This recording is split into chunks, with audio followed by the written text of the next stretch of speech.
Friends, नमस्कार। मैं राहुल कुमार आप सभी का अपने यूट्यूब चैनल में स्वागत करता हूं। तो आज हम बात करने वाले हैं बीएड और टीजीटी, क्योंकि आपके बीएड के ऑनलाइन आवेदन चल रहे हैं और जो लोग भी बीएड के ऑनलाइन फॉर्म भरना चाह रहे हैं या आगे बीएड करना चाह रहे हैं, क्या उनके लिए बीएड आपका सही है या नहीं सही है, इसके बारे में हम चर्चा करेंगे। और यह वीडियो उन लोगों के लिए भी इम्पॉर्टेंट है जो आगे स्नातक यानी कि बीए या बीएससी करना चाहते हैं, उनके लिए भी जो है महत्वपूर्ण रहेगा। तो सबसे पहले हम चर्चा कर लेते हैं। यहाँ पर जो आपका मुख्य बिंदु है ये आपका है बीएड करने हेतु आवश्यक सब्जेक्ट कॉम्बिनेशन। मतलब ये होगा कि हम बीएड तभी करें जब हमारे पास वैसा सब्जेक्ट कॉम्बिनेशन हो, अन्यथा की स्थिति में क्या होगा कि बाद में आप जो है पछताएंगे और आपका पैसा और समय दोनों बर्बाद हो जाएगा। तो इससे पहले हम यह जान लेते हैं, मतलब जब हम आवेदन करें बीएड का, उससे पहले हमें ये पता होना चाहिए कि हमारे पास क्या सब्जेक्ट कॉम्बिनेशन है और ये आगे चल करके हमें जो है जो शिक्षक भर्ती होती है टीजीटी, उसमें किस प्रकार से जो है ये एप्लीकेबल होता है। तो सबसे पहले हम बात कर लेते हैं यहाँ पर आपका टीजीटी। अगर हम बात कर लें टीजीटी की, तो इसका जो फुल नेम होता है वो क्या होता है, ट्रेंड ग्रेजुएट टीचर, यानी कि प्रशिक्षित स्नातक शिक्षक। ये जो आपकी वैकेंसी आती है ये आपकी कक्षा 10 में पढ़ाने के लिए आती है। मतलब जो आपके इंटर कॉलेज होते हैं वहां पर आपको कक्षा 10 तक शिक्षण कार्य करने हेतु चयनित किया जाता है। तो ये वैकेंसी आपकी आती है और संभवतः ये आगे भी आ सकती है। तो इसका, जैसे मैंने बताया कि पूरा नाम क्या होता है, ट्रेंड ग्रेजुएट टीचर। और ये जो आपका वैकेंसी होती है, ये वैकेंसी आपकी जो है ग्रेड पे 4600, मतलब ये होगा कि अगर हम इसकी बात कर लें तो इसका जो ग्रेड पे होता है टीजीटी का वो कितना होता है, ग्रेड पे अगर हम बात कर लें ग्रेड पे की, तो ये आपका होता है 4600। कितना होता है, 4600 ग्रेड पे होता है। और जो इसकी बेसिक सैलरी होती है वो आपकी होती है 44,900 से 1,42,000 समथिंग, इतना। ठीक है, तो ये आपका क्या होता है, इसका बेसिक पे होता है। मतलब ये हुआ कि आपकी स्टार्टिंग जो है इससे होगी। मतलब ये हुआ कि अगर आप चयनित होते हैं इस जो है टीजीटी में, तो आपका जो मूल वेतन होगा 44,900 से स्टार्ट होगा। ठीक है, इसमें आपका डीए जुड़ेगा, एचआरए जुड़ेगा, तो वेतन आपका लगभग जो है 70 से 80,000 आपका बन जाएगा। तो ये आपका होता है टीजीटी। और अगर हम देखिए इसका जो पे लेवल होता है वो आपका पे लेवल 7 होता है। पे लेवल अलग अलग होते हैं, लेवल 2, लेवल 3, लेवल 4, इस तरह से अलग अलग लेवल होते हैं। मतलब ये एक अच्छी आपकी जॉब है। तो सबसे पहले हम बात कर लेते हैं कि अगर हमें टीजीटी में चयनित होना है या इसके लिए हमें आवेदन करना है तो हमारे पास कौन कौन सी अर्हता होनी चाहिए जिसके लिए हम बीएड कर रहे हैं। तो सबसे पहले अगर हम बात करें, अगर आप यहाँ पर हिंदी के लिए आप जो है चयनित होना चाहते हैं, मतलब आप शिक्षक बनना चाह रहे हैं कक्षा 10 तक, तो आपके पास क्या होना चाहिए, अगर आप स्नातक में मतलब बीए किए हुए हैं और उसमें क्या आपके सब्जेक्ट है हिंदी और संस्कृत के साथ साथ क्या है इंटरमीडिएट, मतलब ये हुआ कि आपका जो है बीए होना चाहिए और जो आपका कक्षा 12 है उसमें आपकी हिंदी और संस्कृत होनी चाहिए।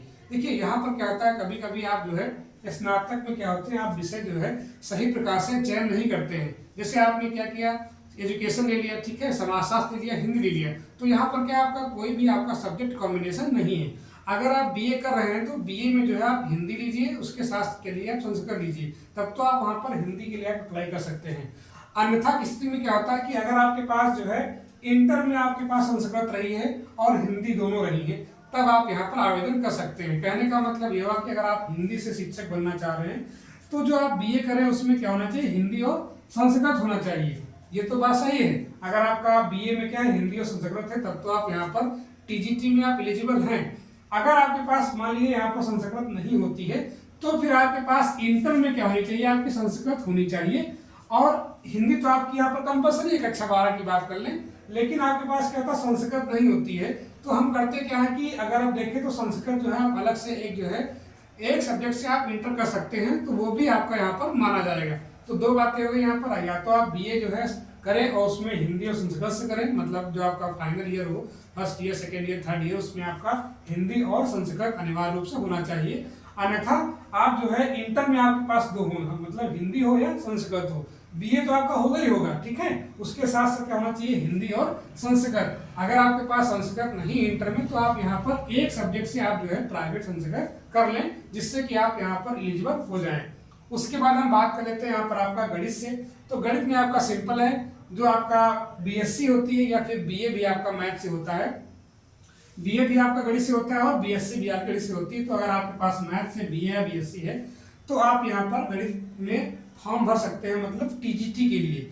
क्यों? देखिए, अगर आप यहाँ पर स्नातक हैं उसके बाद आप बीएड हैं, तभी आप यहाँ पर जो है टीजीटी का फॉर्म भर सकते हैं। मतलब ये हुआ कि आप ग्रेजुएट तो हैं ही, साथ में क्या है कि ट्रेंड ग्रेजुएट हैं। देखिए, जी फॉर क्या होता है? ग्रेजुएट होता है, मतलब ग्रेजुएशन तो वहाँ पर आपका बीए हो, बीएससी हो, बीकॉम, ये तो आपका अनिवार्य है ही है। उसके साथ यहाँ पर क्या है? ट्रेंड। ट्रेंड का मतलब ये हुआ कि आपके पास क्या होना चाहिए? बीएड होना अनिवार्य है। तो बीएड क्यों कर रहे हैं उसके लिए मैं बता रहा हूँ कि हमें बीएड क्यों करना है। अगर आपके पास सब्जेक्ट कॉम्बिनेशन है तभी आप बीएड की तरफ बढ़े, अन्यथा की स्थिति में आप दूसरा रास्ता चयन कर ले। इसके बाद हम बात कर लेते हैं, अगर आपको जो है अंग्रेजी का अध्यापक बनना है कक्षा 10 तक, तो वहां पर आपके पास बीए में जो है क्या होना चाहिए? आपका इंग्लिश लिटरेचर, मतलब ये हुआ कि जो आपका स्नातक होना चाहिए वो किससे होना चाहिए? आपका अंग्रेजी साहित्य से होना चाहिए। दूसरी बात क्या है? त्रिवर्षीय स्नातक कोर्स, मतलब कोई अंग्रेजी में आपके पास होना चाहिए या कोई समकक्ष डिग्री होनी चाहिए अगर आपको अंग्रेजी का शिक्षक बनना है तो।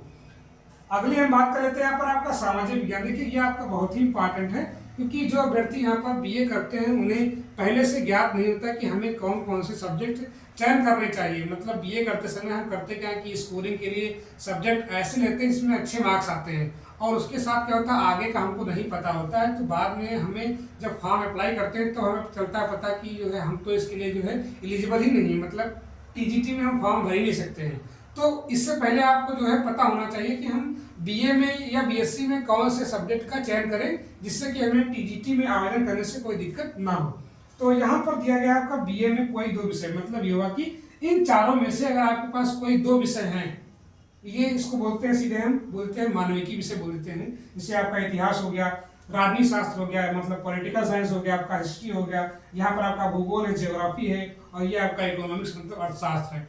तो इन चारों में से अगर आपके पास जो है स्नातक में आपके पास दो विषय हैं तो आप यहाँ पर सामाजिक विज्ञान के अध्यापक बन सकते हैं। इसका मतलब यह कि जब भी आप बीए करें तो वहां पर आप कॉम्बिनेशन देखें, या तो आप हिंदी और संस्कृत लें जिससे कि आप हिंदी में अप्लाई कर सकें अगर आपका हिंदी अध्यापक बनने का इंटरेस्ट है, यानी कि आपको हिंदी में रुचि है, तो आप यहाँ पर हिंदी के साथ साथ संस्कृत आप अनिवार्य रूप से ले लें, जिससे कि आपको कभी भी जब आप बीएड करें तो आपको टीजीटी में आवेदन करने में कोई दिक्कत ना हो।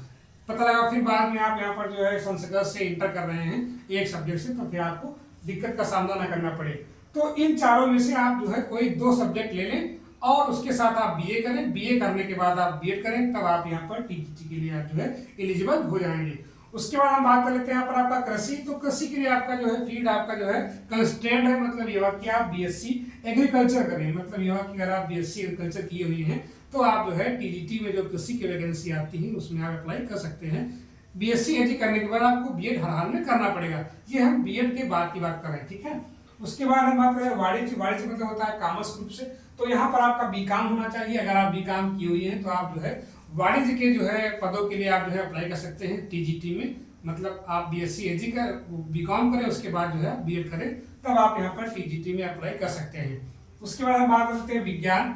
विज्ञान के लिए आपके पास बीएससी होना चाहिए, और बीएससी में आपके पास जो है फिजिक्स और केमिस्ट्री, मतलब ये हुआ कि भौतिक विज्ञान और रसायन विज्ञान आपके स्नातक में होना चाहिए, तभी आप वहाँ पर विज्ञान से आप अप्लाई कर सकते हैं। तो ये तो आपके जो है कुछ ऐसे जो है फील्ड हैं जिनमें क्या होता है ज़्यादा रिस्ट्रिक्शंस नहीं होते हैं, लेकिन कुछ ऐसे आपके फील्ड हैं जहाँ पर क्या होता है आपको जानकारी नहीं होती है, और जानकारी के अभाव में आप स्नातक जो है गलत विषयों के चयन करने से कर लेते हैं, और बाद में आपको जो है दिक्कतों का सामना करना पड़ता है। आगे हम बात करते हैं यहाँ पर जीव विज्ञान। तो जीव विज्ञान में आपको ध्यान देना, यहाँ पर भी बहुत लोग कंफ्यूज रहते हैं। जीव विज्ञान में क्या होता है आपकी दोनों आती है, मतलब आप बीएससी करें, और बीएससी में आपका जो है दोनों क्या होना चाहिए, जूलॉजी और बॉटनी, मतलब ये हुआ कि एक ग्रुप होता है, आप पढ़े होंगे जेड-बी-सी पढ़े होंगे। क्या पढ़े होंगे? जेड-बी-सी। जेड फॉर जूलॉजी हो गया, बी फॉर बॉटनी हो गया, आपका सी फॉर केमिस्ट्री हो गया। तो आपके पास जूलॉजी और बॉटनी से आपका क्या होना चाहिए, आपका स्नातक यानी कि बीएससी होना चाहिए, तब आप वहां पर जीव विज्ञान विषय से जो है अप्लाई कर सकते हैं। क्योंकि आपकी जो टीजीटी की वैकेंसी आती है वो विषय के अनुसार आती है कि इस विषय के इतने पद खाली हैं, उस विषय के उतने पद खाली हैं, तो आप जो है पदों की रिक्तता के सापेक्ष जो है वहां पर आप अप्लाई करते हैं। आगे हम बात करते हैं संस्कृत। देखिए, संस्कृत और आप हिंदी जो है ये आपका बहुत ही इंपॉर्टेंट है, ध्यान दीजिए, क्योंकि यहाँ पर आपका क्या होता है अक्सर आपका कंफ्यूजन रहता है। अगर हम बात करें यहाँ पर संस्कृत की, तो ये आपका क्या होना चाहिए, यहाँ पर जो आप बीए करें, मतलब जो आप स्नातक करेंगे, बैचलर ऑफ आर्ट्स करेंगे, वो आपका संस्कृत लिटरेचर से, मतलब यह कि संस्कृत साहित्य से होना चाहिए। देखिए, हिंदी में आप अप्लाई करते हैं तो वहां पर आपको क्या होना चाहिए कि हिंदी के साथ साथ आपको जो है संस्कृत आपकी मस्ट है, मतलब या तो आपकी इंटर में संस्कृत हो या फिर आप जो है जब स्नातक करें तो वहां पर आपके पास क्या होना चाहिए, हिंदी के साथ साथ संस्कृत। लेकिन यहाँ पे क्या है, आप जब संस्कृत का भर रहे हैं तो यहाँ पर आपके पास क्या है, संस्कृत साहित्य होना चाहिए।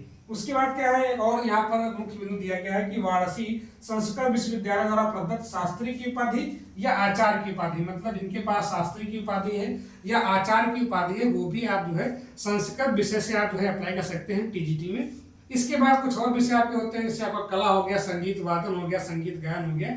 इसमें भी आपके जो अलग अलग आपके डिफाइन होते हैं कि आपने कहाँ से किया हो, उसके लिए कुछ निर्धारित होते हैं टर्म्स, वो भी आपको जो है जानकारी होनी चाहिए। मैंने यहाँ पर जो मुख्य विषय होते हैं उनको बताने का प्रयास किया है, क्योंकि आप बीएड में आवेदन कर देंगे, उसके बाद बीएड कर लेंगे आप जो है 1,00,000-1.5 लाख रुपए लगा के, अगर आप प्राइवेट से करते हैं, सरकारी से आपकी कम फीस होती है, तो उसके बाद पता लगता है कि हमने जो है बीए में जो सब्जेक्ट लिया था या बीएससी में लिया था उसके अकॉर्डिंग हमारा सब्जेक्ट का कॉम्बिनेशन नहीं बन रहा है।